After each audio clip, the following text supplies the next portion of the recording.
Dando continuidade à aula sobre síndrome nefrótica, agora apresentarei a parte 2.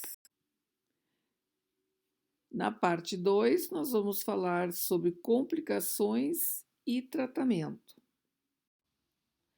As complicações dos pacientes nefróticos mais frequentes são o edema, que faz parte da síndrome, a hipovolemia, dislipidemia, tromboembolismo e infecções. Esse artigo citado nesse slide, ele está livre na internet, é bem simples e completo. Sugiro leitura adicional. Para evitar as complicações da síndrome nefrótica, nós temos que erradicar a proteinúria, que é a causa de tudo. Para erradicar, nós temos que fazer um tratamento específico, e esse tratamento é de acordo com a etiologia. Mas, para todas as doenças que causam síndrome nefrótica, existe um tratamento para diminuir a proteinúria, independente da causa. Esse tratamento não erradica, ele diminui, que são a utilização de inibidores da enzima da conversão da angiotensina, como exemplo captopril e enalapril, ou os bloqueadores dos receptores da angiotensina, como a losartana. E a sua ação é porque reduz a pressão arterial, a pressão intraglomerular e a permeabilidade glomerular. O edema é causado por excesso de líquido extracelular, ele depende das forças da gravidade e é um acúmulo em tecidos de partes mole.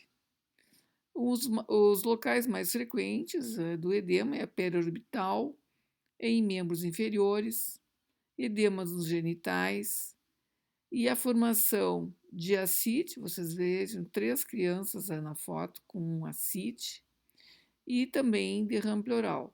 Então, nos casos onde há ascite e derrame pleural, nós definimos o paciente como portador de uma anasarca.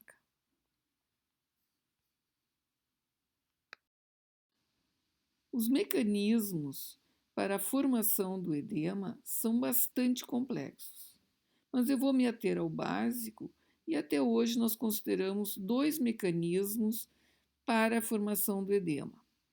O mecanismo underfill, que significa insuficiência de líquido, ou o overfill, que é transbordamento de líquido. Então, nesse primeiro mecanismo, a proteinúria causa, então, hipovolemia. A hipovolemia diminui a pressão oncórtica, que basicamente a pressão oncórtica é pela concentração de proteínas no intravascular. Diminuindo a pressão oncórtica, há uma passagem do líquido intravascular para o extravascular e também de sódio por difusão, ocorrendo um acúmulo de volume no extravascular, levando ao edema.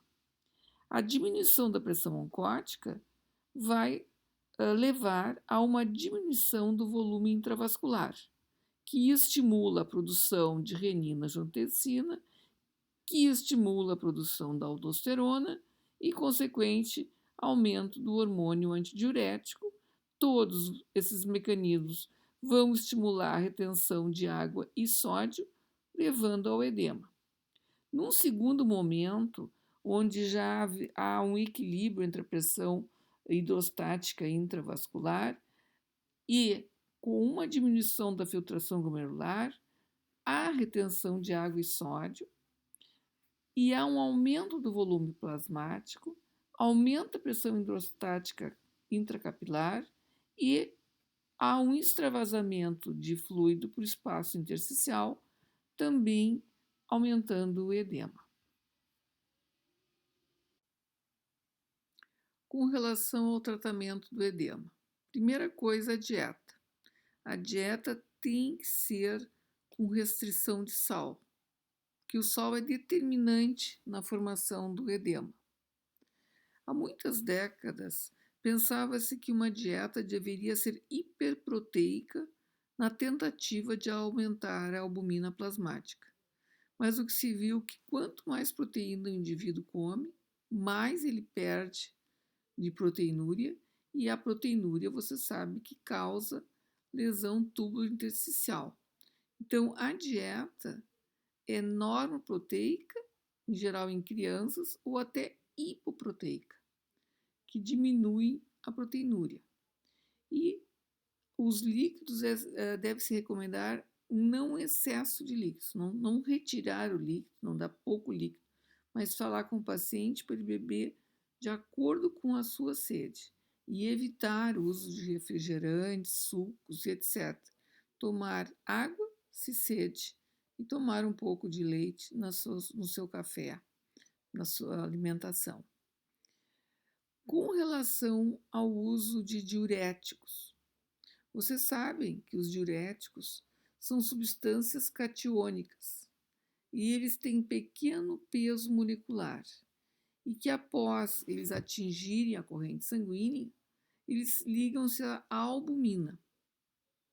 E no rim, eles são captados pelas células do túbulo proximal e são secretados na luz tubular, onde eles terão a sua ação.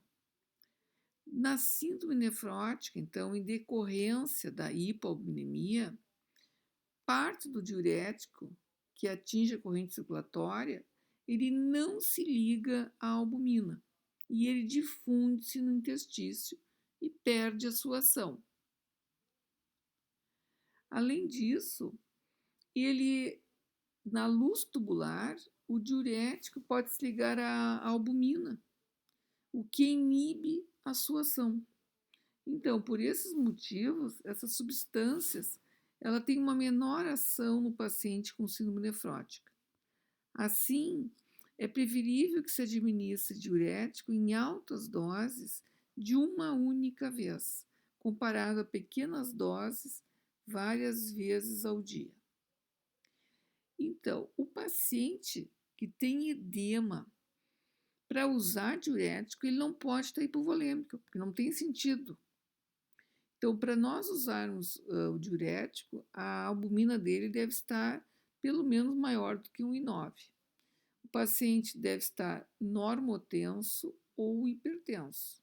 E a dose de furosemida é 1 a 2 mg por quilo via oral e, em geral, não se dá acima de 80 mg via oral por cada vez. E como tem um aumento da renina, angiotensina, aldosterona, se associa ao inibidor da aldosterona, que é a espironolactona, 1 mg quilo dia 2 vezes. Até porque o furosemida ele expolia potássio e a espironolactona então é um poupador de potássio. Em casos de edema refratário, se usa furosemida em bolos endovenoso. Há também associado à espironolactona e pode-se também associar à hidroclorotiazida. Em casos extremos, podemos associar o uso de furosemida com albumina, o que nós veremos a seguir. Para utilizar a albumina como tratamento do edema, devemos ter muita cautela. Por quê? Porque o efeito da albumina é fugaz. Administramos albumina e logo o paciente perde tudo na urina. Ela é muito cara e ela retarda a resposta ao tratamento específico da proteinúria devido à lesão tubular que causa pela sua excreção. Então, temos que ter muita cautela para utilizar. O uso da albumina é na dose de 0,5 a 1 grama por quilo ao dia e não devemos exceder 25 gramas por vez. E sempre associamos ao uso de furosemida imediatamente após. Nós temos que reservar, então, para casos com sinais de hipovolemia. E cuidado na avaliação. Às vezes o paciente tem edema, mas ele está hipervolêmico. Então, existe o risco de edema pulmonar. Então, tem aqui a referência de um artigo mostrando que o uso de albumina, ele agrava a lesão glomerular. Então, temos que realmente ter cautela. A hipovolemia pode levar a sérias complicações e geralmente está associada a sepse, diarreia, uso abusivo de diurético e uma rápida drenagem do líquido de ascite. Os sintomas: o paciente sente fraqueza, dor abdominal, vômitos, e nos sinais ele vai ter diminuição da perfusão tecidual, hipotensão, hemoconcentração e propensão a eventos tromboembólicos. Na síndrome nefrótica, o nível sérico dos lipídios são usualmente elevados, e isso pode ocorrer por duas vias. A hipovolemia leva à diminuição da pressão oncótica, que estimula a síntese hepática de proteínas, inclusive de lipoproteínas, com aumento do LDL e do VLDL. E consequente à perda de proteínas a nível glomerular, há uma diminuição do catabolismo periférico, porque há perda da lipase proteica, que cataboliza os lipídios. O tratamento é erradicar a proteinúria. No momento que não perde-se mais proteínas, a albumina sérica normaliza e esse mecanismo para. Nos casos que são resistentes ao tratamento, então há uma proteinúria persistente, deve-se tratar com dieta e hipolipemiantes, mas não se espera um bom resultado. Eles são ineficazes para tratar a proteinúria, para tratar a dislipidemia. Em geral, eles diminuem em torno de 20% do colesterol e triglicerídeos. O estado nefrótico predispõe ao tromboembolismo e o mecanismo é similar ao da dislipidemia. Então, há um aumento da síntese proteica no fígado, incluindo os fatores pró-coagulação e a perda na urina dos fatores anticoagulantes. Então, há um desequilíbrio. E essas tromboses venosas podem afetar veias profundas nos membros inferiores e pelvis e causar embolia pulmonar. Pode também haver trombose de veia renal e trombose venosa cortical. A trombose arterial, ela é menos frequente.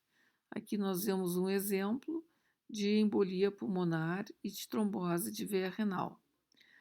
Para evitar trombose, o paciente não deve fazer um repouso, ele deve mexer-se, fazer uma fisioterapia, evitar coleta de sangue em membros inferiores e não deixar garrotear. Os pacientes que têm tromboembolismo, eles devem posteriormente ficar anticoagulados. Agora, aqueles que não têm, nunca tiveram tromboembolismo, exceto se tem fatores muito predisponentes, não tem uma orientação geral de deixá-los anticoagulados. Somente evitar esses fatores de risco para trombose. Outra complicação frequente e grave é a infecção, que tem como patogênese a diminuição da defesa do sistema humoral, a perda urinária de imunoglobulinas, a presença de edema, ascite, que predispõe à infecção, e o tratamento imunossupressor da doença de base, da síndrome nefrótica, com corticoide e imunossupressores, que também diminuem a defesa da pessoa. Neste caso, nós vemos o exemplo dessa menininha. Ela chegou muito edemaciada e em poucas horas ela desenvolveu essa celulite, repare, fez uma sepse por isso, e era infecção por estáfilo. Os principais focos de infecção, em especial em crianças nefróticas, são a peritonite, a pneumonia e infecções de pele. A peritonite é causada pela ascite, então chamamos uma peritonite espontânea, assim como ocorre na ascite dos pacientes cirróticos. E o principal agente é o Streptococcus pneumoniae. A pneumonia, mais frequentemente, é causada pelo pneumococo. E as infecções de pele, celulite, são causadas pelo estafilococo ou pelo estreptococo. Então, diante de um paciente nefrótico que não está bem, nós temos que fazer uma busca ativa dos locais de infecção, solicitar culturais e imagens, como raio-x de tórax e uma ecografia abdominal, e iniciar, após a coleta dos culturais, imediatamente com o tratamento antimicrobiano. E, por último, a infecção viral, a varicela e o herpes zoster são frequentes, também em especial em crianças. Eles sempre necessitam tratamento, e o tratamento é com aciclovir, porque eles são graves nessas crianças e, inclusive, são causas de óbito. Neste momento, nós concluímos, então, essa segunda parte da síndrome nefrótica e convido vocês a assistir à terceira e à última parte de síndrome nefrótica, que será sobre causas e investigação específica.